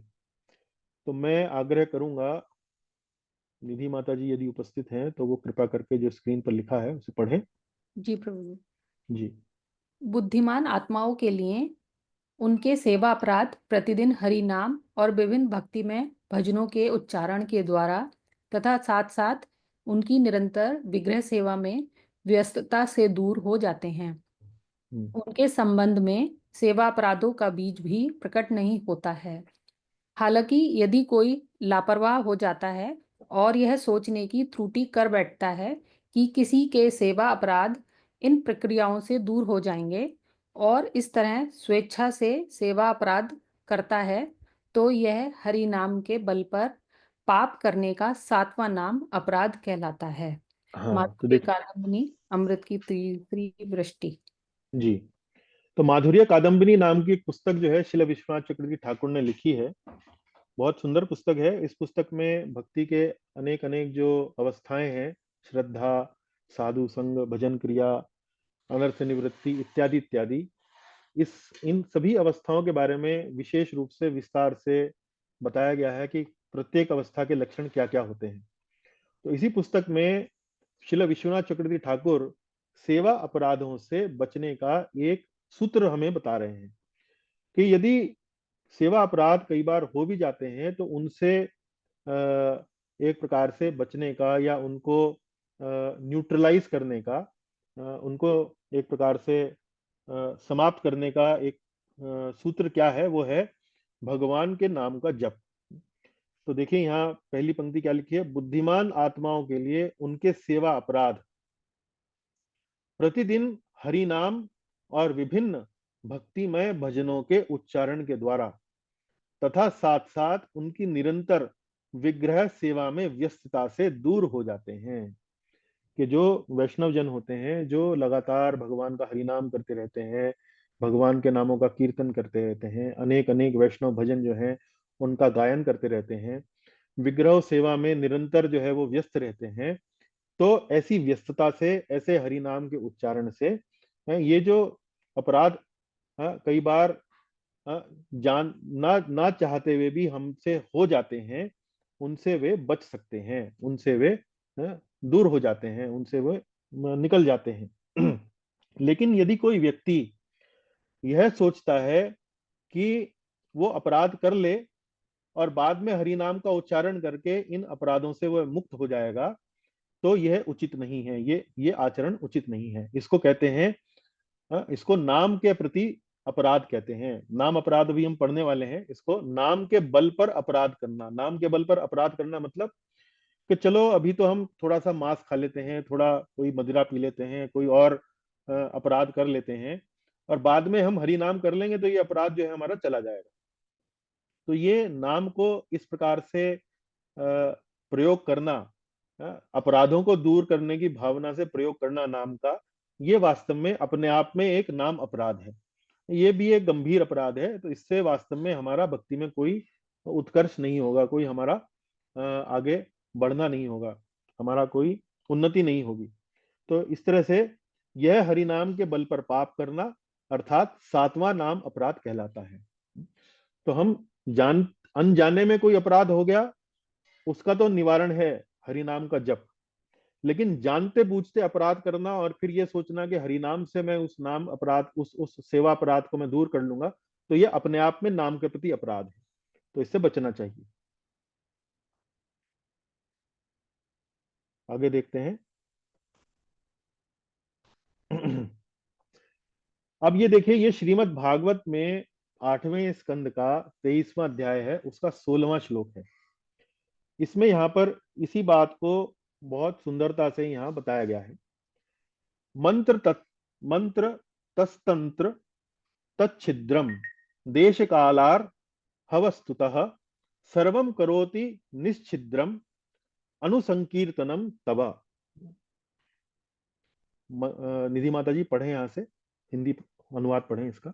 मंत्रों के उच्चारण तथा कर्म कांड के पालन में त्रुटियां हो सकती हैं, देश, काल, व्यक्ति तथा सामग्री के विषय में भी कमियां रह सकती हैं, किंतु भगवान, यदि आपके पवित्र नाम का कीर्तन किया जाए तो हर वस्तु दोष रहित बन जाती है। हाँ, ये देखिए, ये जो एक सूत्र दिया है ये आप अपने जीवन में लगा सकते हैं। मंत्र मंत्र मंत्र तस तंत्र तच्छिद्रम। मंत्र में या तंत्र में तच्छिद्रम, तच्छिद्रम मतलब कोई ना कोई छिद्र रह सकता है, छिद्र मतलब कोई त्रुटि रह सकती है। देश कालार हवस्तुतः, हाँ, सर्वम करोति निश्छिद्रम। सर्वम करोति निश्छिद्रम अर्थात हर वस्तु जो है वो निश्चिद्रम मतलब दोष रहित हो सकती है। अनुसंकीर्तनम तव, आपके नाम का यदि कीर्तन किया जाए तो हर वस्तु दोष रहित बन जाती है। तो ऐसे बहुत सारे लोग हैं जो कई बार कहते हैं कि जी हमारे घर में वास्तु दोष है, हमारे घर में ये दरवाजा इधर है, हमारे घर में पूजा का स्थान यहाँ है, हमारे घर में शौच का स्थान यहाँ है, वास्तु के अनुसार ठीक नहीं है, उचित नहीं है, या सेवा में ये अपराध हो गया, या मंत्र उच्चारण में ये अपराध हो गया। तो यहाँ श्रीमद् भागवत जो अमल पुराण है उसमें एक सूत्र दिया गया है जिसमें बताया गया है कि यदि आप भगवान के नाम का उच्चारण कर रहे हैं, कीर्तन कर रहे हैं, निष्ठा से कर रहे हैं, पूरी भक्ति से कर रहे हैं, तो हर वस्तु दोष रहित बन जाती है। हर वस्तु दोष रहित बन जाती है। सर्वम करोति निश्चिद्रम अनुसंकीर्तनम तव, अनुसंकीर्तनम तव। तो ये देखिए यहाँ पर हमने अभी 78 सेवा अपराधों की सूची पर हमने अपनी चर्चा जो है यहाँ पर पूर्ण की है। अब हम आते हैं 19वें अंग के दूसरे भाग पर। तो 19वां अंग क्या है? सेवा नाम अपराधानाम वर्जनम। सेवा नाम अपराधानाम वर्जनम। तो सेवा अपराधों की सूची तो हमने देख ली, 78 सूची है। अब नाम अपराध की सूची हम देखते हैं, ये इतनी लंबी नहीं है, ये केवल 10 ही अपराध हैं। सताम निंदा।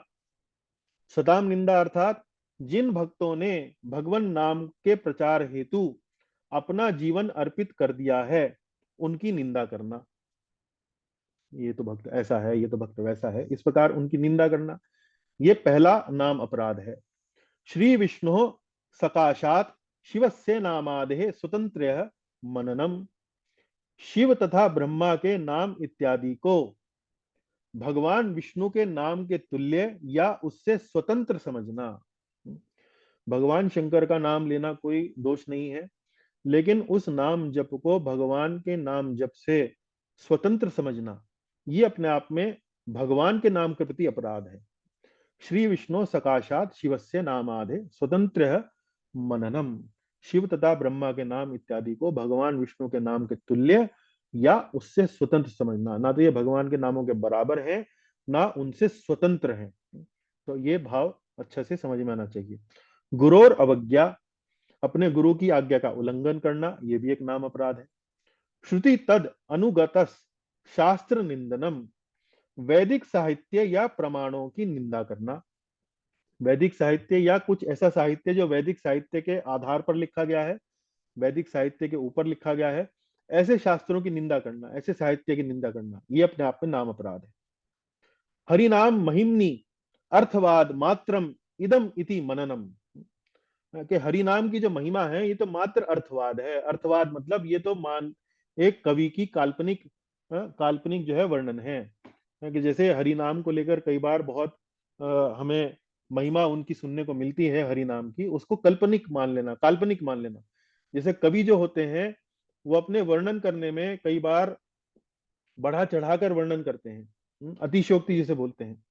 तो इसी प्रकार हरि नाम की महिमा का वर्णन जब हम पढ़ते हैं तो हमें कई बार ऐसा आभास होता है कि ये तो वास्तव में कोई अतिशयोक्ति लगती है। ऐसा वास्तव में संभव नहीं है, ये तो मात्र एक बढ़ा चढ़ाकर इसका एडवर्टाइजमेंट करने के लिए या इसका अर्थवाद करने के लिए ये बताया गया है। तो ये भी एक अपराध है। हरि नाम की महिमा को काल्पनिक नहीं मानना चाहिए। तत्र प्रकारांतरेणार्थ कल्पनम, भगवान नाम पर मनमानी व्याख्या करना। आचार्यों ने भगवान नाम की महिमा पर अपनी अपनी व्याख्याएं दी हैं, वो वास्तव में भगवान की महिमा के अनुरूप दी गई हैं, लेकिन उनसे इतर होकर, उनसे अलग होकर भगवान नाम की कोई काल्पनिक व्याख्या करना कि भगवान नाम का तो अर्थ ये निकलता है, भगवान नाम का तो अर्थ ये निकलता है, इस प्रकार से काल्पनिक व्याख्या करना, ये वास्तव में एक अपराध है। नाम बलेन पाप प्रवृत्ति ही, इसकी चर्चा हमने भी थोड़ी देर पहले करी कि नाम के बल पर सेवा अपराध करते रहना, कि सेवा अपराध करना फिर ये सोचना कि हरि नाम लेंगे तो ये सेवा अपराध दूर हो जाएगा। तो ये नाम बलेन पाप प्रवृत्ति ही, ये सातवां अपराध है। पाप पूर्ण कार्यों को हरि नाम के बल पर करना। अन्य शुभ क्रियाभिर नाम साम्य मननम, हरि नाम को वेदों में वर्णित शुभ अनुष्ठानों में से एक कर्मकांड मानना। तो वेदों में अनेक अनेक कर्मकांड दिए गए हैं।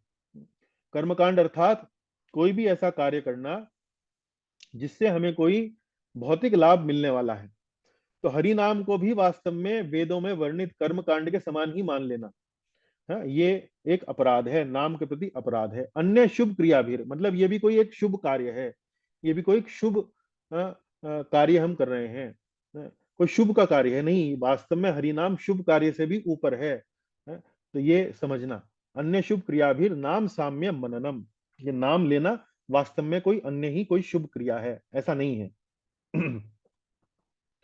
अश्रद्धानादौ नाम उपदेश, श्रद्धा रहित व्यक्ति को पवित्र नाम की महिमा का उपदेश देना। कई व्यक्ति जो हैं वो आध्यात्मिक जीवन में जब पहली पहली बार आते हैं, उसके प्रति आकर्षित होते हैं, तो उन्हें हरिनाम का कीर्तन करना, कीर्तन सुनाना, वो सब तो ठीक है, लेकिन वो व्यक्ति अभी इतना परिपक्व नहीं हुआ है कि वो हरिनाम की महिमा के बारे में समझ सके। तो ऐसे व्यक्ति को हरिनाम की महिमा समझाना, उसका प्रयास करना, ये वास्तव में नाम के प्रति अपराध है, क्योंकि वह हरिनाम को समझेगा नहीं। हरिनाम को समझेगा नहीं तो वह तर्क वितर्क करेगा, कुतर्क करेगा। तो ये वास्तव में हरिनाम के प्रति अपराध है, इससे बचना चाहिए। नाम महात्म्य श्रुते अपि अप्रीति ही, और इस विषय में, भगवान नाम के विषय में अनेक अनेक उपदेश सुनने के बाद भी पवित्र नाम के कीर्तन में पूर्ण श्रद्धा ना रखना, अपनी भौतिक आसक्ति बनाए रखना, ये भी वास्तव में नाम के प्रति एक अपराध है। हरि नाम का नित्य जप कर हम हरि नाम के प्रति अपनी आसक्ति दिखाते हैं। तो हम अपनी आसक्ति हरि नाम के प्रति कैसे दिखाते हैं? नित्य हरि नाम का जप करके। और जो वास्तव में इस्कॉन संस्था इत्यादि में यदि वो दीक्षा लेने के लिए इच्छुक हैं, तो उन्हें 16 माला करने की जो बात है वो कही जाती है, ऐसी ऐसी ऐसा रिकमेंडेशन उनको दिया जाता है। तो यदि हम वास्तव में गंभीर हैं, तो हमें हरि नाम के प्रति आसक्ति दिखाते हैं। दिन प्रतिदिन जो है जितनी माला का नियम हमने ले रखा है, उस नियम को पूर्णता पालन करके हम दिखाते हैं भगवान को, हाँ वास्तव में हम हरि नाम को जप करने के प्रति आसक्त हैं, गंभीर हैं। तो नाम महात्म्य श्रुते अपि अप्रीति ही, इतनी महात्म्य सुनने के बाद भी हरि नाम में आसक्ति ना रखना, प्रीति ना रखना, इसके महात्म्य को ना समझना, ये अपने आप में एक अपराध है। अब यहाँ पर इस चर्चा को श्रील रूप गोस्वामी जी पद्म पुराण में एक श्लोक के माध्यम से यहाँ पूरा करते हैं।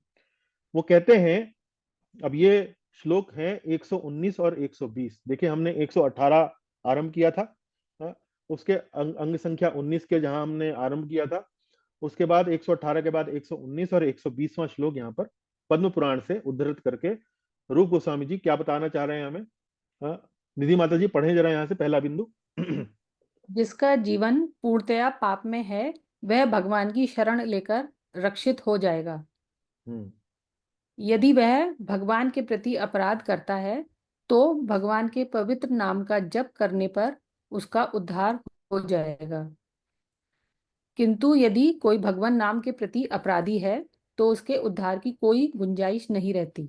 हाँ, अब आप ये देखिए, सेवा अपराध आपसे कोई हो गया और कोई पाप आपसे हो गया जीवन में, भगवान की शरण आप ले लें, भगवान आपको उस पाप से मुक्त कर देंगे, उस सेवा के अपराध से आपको मुक्त कर देंगे। भगवान के प्रति यदि आपका कोई अपराध हो गया, तो भगवान के पवित्र नाम का जप करने पर आप उस अपराध से दूर हो सकते हैं। लेकिन यदि भगवान के नाम के प्रति ही आप अपराध कर बैठे, तो फिर बचाव का कोई रास्ता, उपाय उपलब्ध नहीं है। तो यहाँ आप इस श्लोक के माध्यम से, पद्म पुराण में दिए गए इन दोनों श्लोकों के माध्यम से आप इस बात को समझ सकते हैं कि सेवा अपराध का तो उपाय है, लेकिन नाम अपराध का कोई उपाय नहीं है। सेवा अपराध का उपाय क्या है? भगवान का हरि नाम। लेकिन हरि नाम के प्रति यदि आप अपराध करते हैं तो उसका कोई वास्तव में उपाय नहीं है। उसका उपाय बस यही है कि आप हरि नाम के प्रति अपराध ना करें, और पुनः हरि नाम को जिस प्रकार से उसका जप करना चाहिए उसी प्रकार से यदि आप करते रहें तो वही उस अपराध से बचने का कोई एक साधन आपके सामने उपलब्ध है। तो इसी के साथ हम आज की इस कक्षा को विश्राम देंगे। भक्ति साम्राट सिंधु की जय, शिला प्रभुपाद जी की जय, शिला रूप गोस्वामी जी की जय, शिला जीव गोस्वामी जी की जय।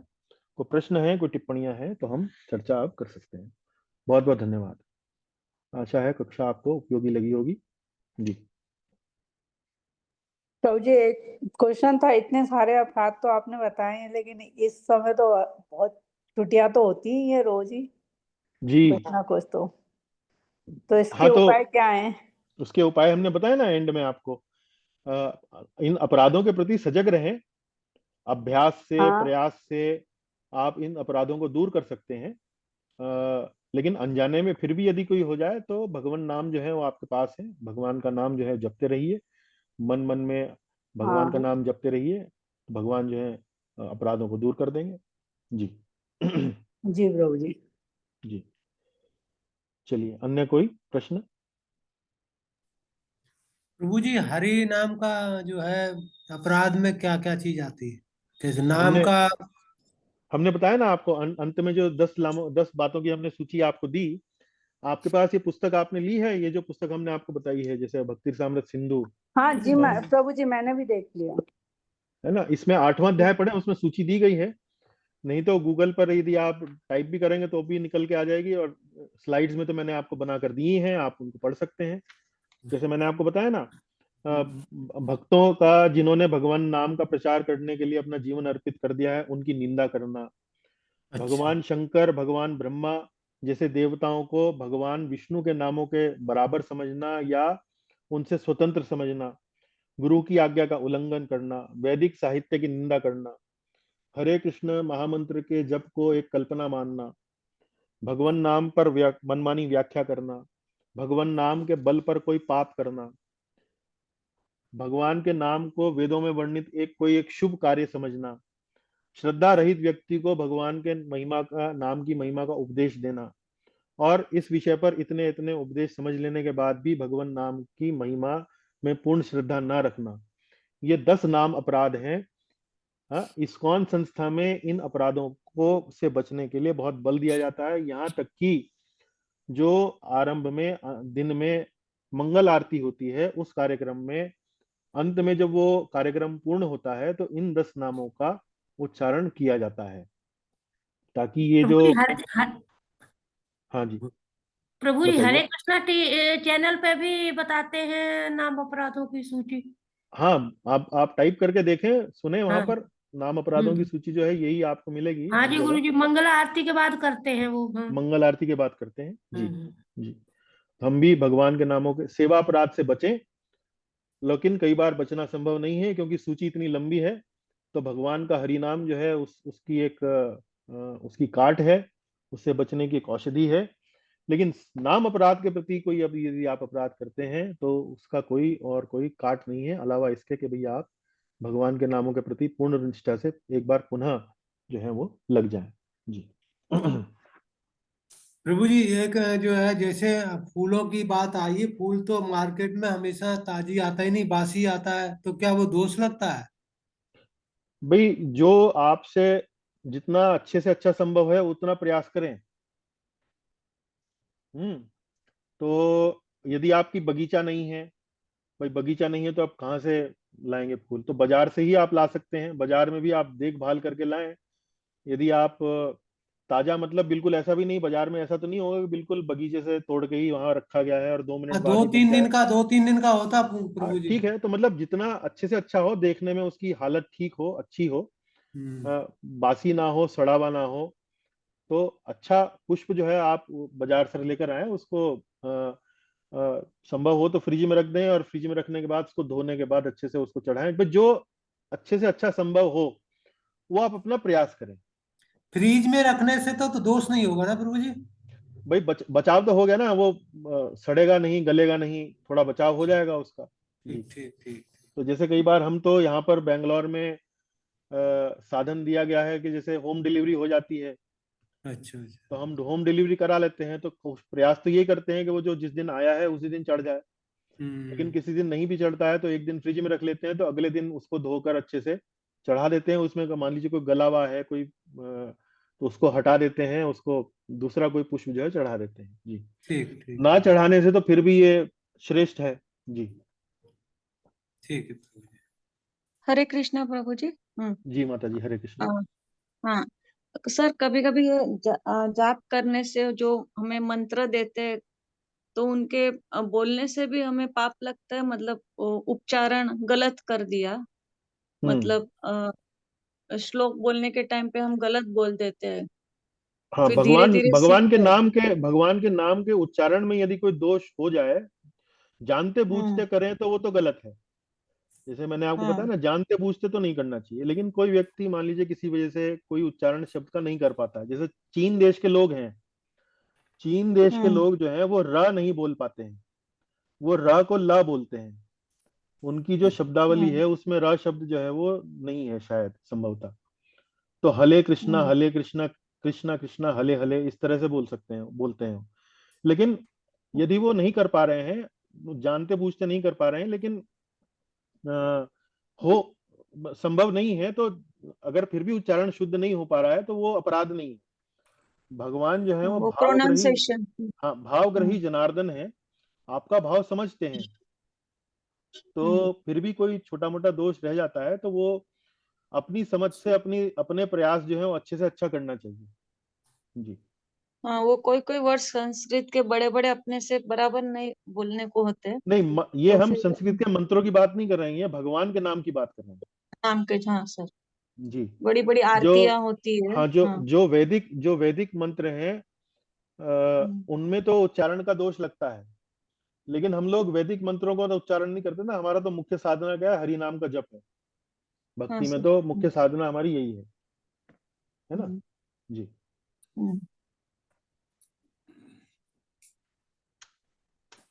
चलिए, अन्य कोई प्रश्न?